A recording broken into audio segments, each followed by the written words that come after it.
Juan 3:16 dice, porque de tal manera amó Dios al mundo que dio. Qué maravilloso es tener al Supremo, al Grande, morando dentro de nosotros. Bendiciones, maravilloso es este día porque el Señor lo ha hecho. Bueno, continuamos con nuestro tema que creo que lograremos terminar en el día de hoy y es bienaventurados los que lloran. Estuve hablando en el devocional anterior, estuve hablando un poquito que Jesús lloró de compasión, Miren, no hablo de lástima, no es la lástima lo que lo tocó a él, fue la compasión. Y cuando nosotros tenemos compasión por las personas, nosotros podemos llorar de esa manera, lágrimas salen. Yo antes escuchaba que las personas decían, ese tiene lágrimas de cocodrilo. Yo no sé si tú entiendes qué era eso, pero yo no entendía qué querían decir con las lágrimas de cocodrilo y un día investigué. Y ¿saben? Es cierto, los cocodrilos lloran. Los cocodrilos cuando están fuera del agua, les sale lágrima de sus ojos y cuando están comiendo sus presas, les sale lágrima, pero ellos no tienen ningún sentimiento. A ellos les sale lágrima porque sus ojos tienen que estar de esa manera húmedos. Por eso es que la gente dice lágrimas de cocodrilo, porque no tienen sentimiento, solamente que es importante que sus ojos estén de esa manera, pues para su defensa, porque así fueron hechos. Entonces cuando está fuera del agua, tú les ves esas lágrimas correr, pero no es las lágrimas que estuvo Jesucristo, ni es las lágrimas que tenemos que tener nosotros de compasión por nuestro prójimo. Yo te dije que te iba a contar un testimonio y lo pensé, quiero que sepas que lo pensé, pero lo mantuve allí tanto en mi mente si lo decía o no lo decía. Cuando yo tenía 16 años, fui a un lugar a tocar puertas y hablar de Jesucristo. Y lo que realmente me decían que yo era de X denominación, que esa X denominación andaba tocando puertas por ahí, qué sé yo. Pero yo volvía día tras día, le regalé una pequeña Biblia y yo quería empezar a enseñarles. Y allí me fui poco a poco con esa familia, Y ellos no me hacían mucho caso, nadie en esa casa me hacía mucho caso. Yo tenía 16 años, quizás no me querían hacer caso, qué sé yo. Pero un día llegué y solo estaba la empleada. Y yo pregunté, ¿a dónde está la familia? Y me dijeron, están en el hospital. Y yo dije, ¿en el hospital? Sí, están en el hospital. La hija, fulana de tal, que tenía mi misma edad, estaba casi muriendo. Y yo me fui rápidamente para el hospital y pedí estar allá, pero no dejaban entrar a nadie que no fuera familiar. Y la mamá salió y la mamá me abrazó por primera vez y me dijo, mi hija está muriendo. Y yo dije, ¿qué le pasó? Y me dice, mi hija, yo no sabía, estaba embarazada, se provocó un aborto, lo hizo mal y pasó muchos días de esa manera con fiebre alta y no se atrevió a hablar y está en un estado impresionante y no es seguro que le salven su vida. Y yo dije, ¿usted cree que me permiten entrar? Diga que me permiten entrar, que yo quiero ir a orar por ella. Y la mamá habló y yo me metí y empecé a orar. Cuando yo estaba orando, estaba el papá que nunca me hacía caso, la mamá que tampoco, ahora estaban conmigo y todos llorábamos porque teníamos compasión. Mi amado, mi amada, el olor era tan fuerte en ese lugar, era muy fuerte, pero más fuerte era la compasión que el Señor me había puesto a mí por esa joven. Y yo empecé a orar por ella y día tras día fui a orar, hasta que empecé a ver la mejoría. Dios se glorificó.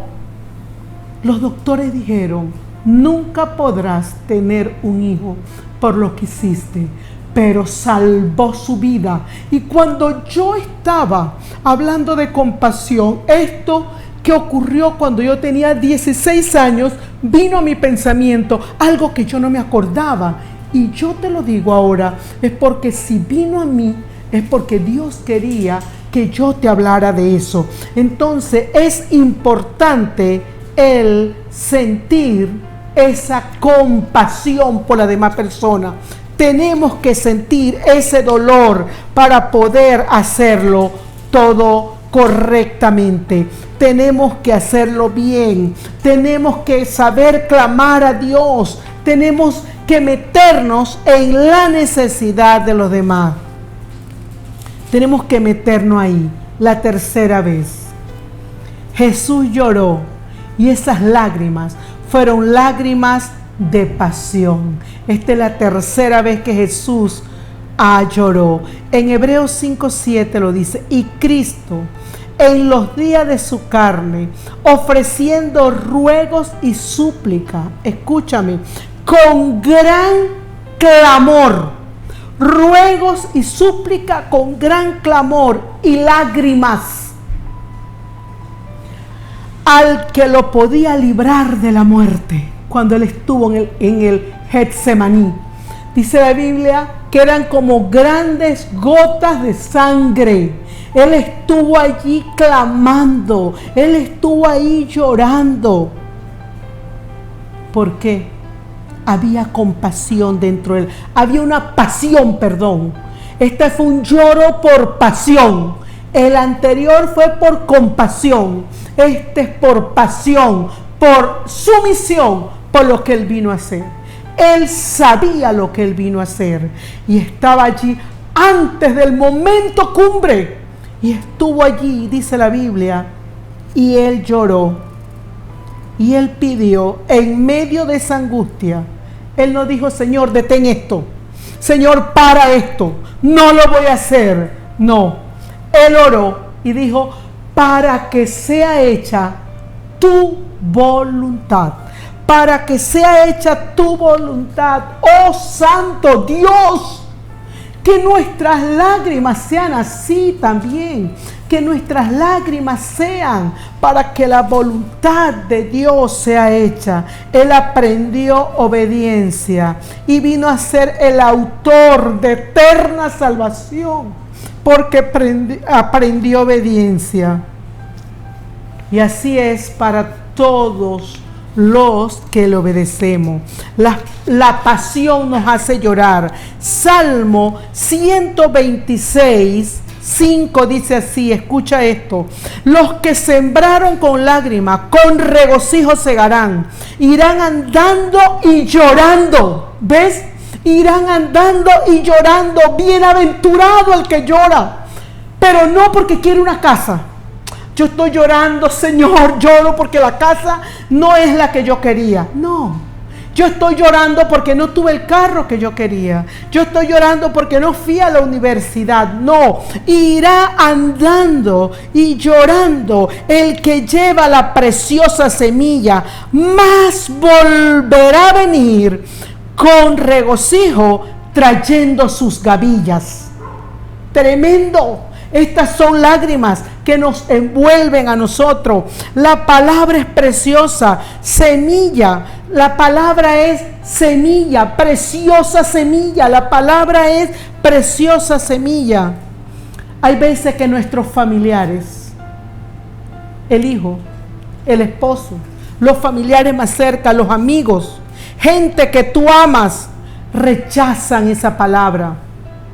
Rechazan esa semilla. En su mayoría es porque le agrada el pecado. Nosotros decimos: pero ¿por qué yo le hablo y le hablo y le hablo y no quiere venir a la iglesia? ¿Por qué no me acepta? Porque lo más seguro que hay un pecado que lo tiene cautivo y no quiere alejarse de ese pecado. Pero tú sabes que lo va a hacer cuando tú empieces a clamar de esta forma. Irá andando y llorando el que lleva la preciosa semilla, pero volverá. Esa es nuestra respuesta. Eso es nuestra ganancia. Esa es nuestra bendición. Pero volverá a venir. Dice: volverá a venir con regocijo trayendo su gavilla. Bienaventurados los que lloran. Bienaventurados los que lloran. Hazlo por ese familiar, hazlo y empieza a orar para que se rompa ese pecado que tiene atada a esa persona, ese pecado que le da una ceguera espiritual tremenda, ese pecado que no le permite ver las cosas. Entonces, cuando esa venda se caiga, cuando la persona dice no quiero saber más de este pecado, entonces la persona va a buscar. Mientras tanto, la persona no lo quiere hacer porque ama algo, ama lo que está haciendo, ama esa vida tremenda. Pero tú no le digas esto, si tú le dices esto, ellos peores se ponen. Empieza a orar en lo oculto y el Señor va a sacar eso en público, porque así es el Señor. Mientras tanto, la persona va a decir no porque no te creo, no porque tú eres mentiroso, no porque tú eres dique cristiano. Y empiezan a hablar del pastor y dicen no, yo no voy a la iglesia por el pastor porque ese pastor no me gusta. Y bueno, el pastor siempre van a decir muchísimas cosas, se le echa la culpa absolutamente casi de todo el que no quiere venir a la iglesia.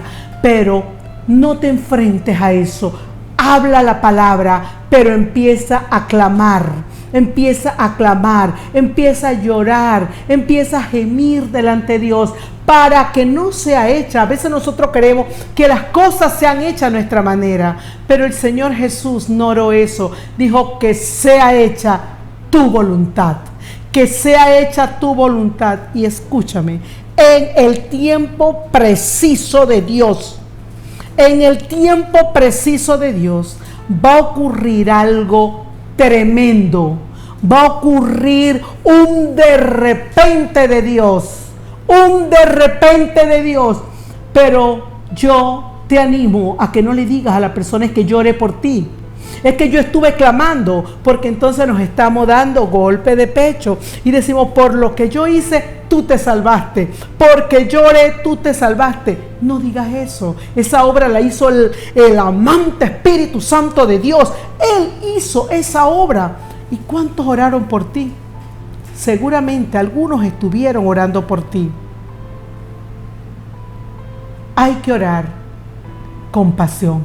Hay que clamar a Dios, hay que llorar y hay que gemir. Pero cuando nosotros veamos la respuesta, va a haber regocijo en nuestras vidas, va a haber alegría. Tú sabes, cuando estamos orando por ese hijo que nos busca, por ese hijo que nos llega, pero cuando lo vemos llegar, uy, qué maravilloso. Así fue cuando mi cuñado se convirtió, fue el último de la familia que se convirtió y llegaba a la iglesia y miraba así.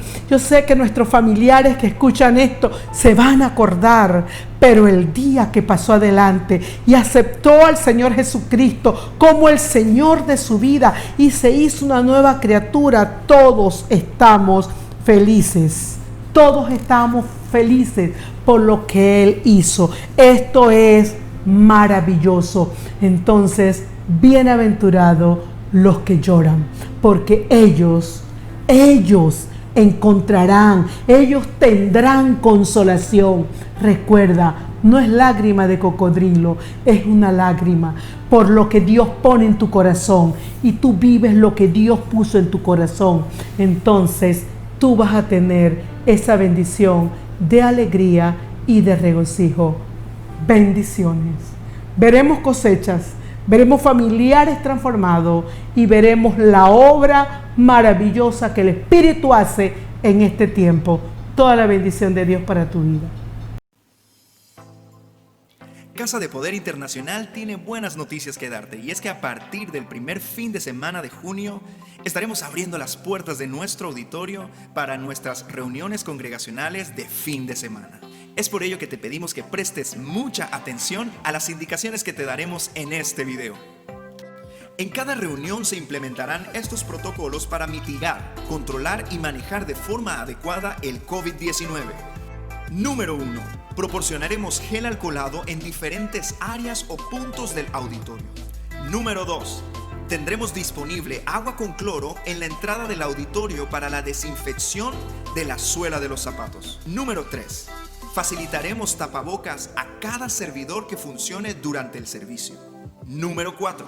Se medirá la temperatura antes de ingresar al auditorio. Si alguna persona tiene fiebre, oraremos por ella, pero le pediremos que regrese a su hogar. Nos importa y queremos que regreses sano a la casa del Señor.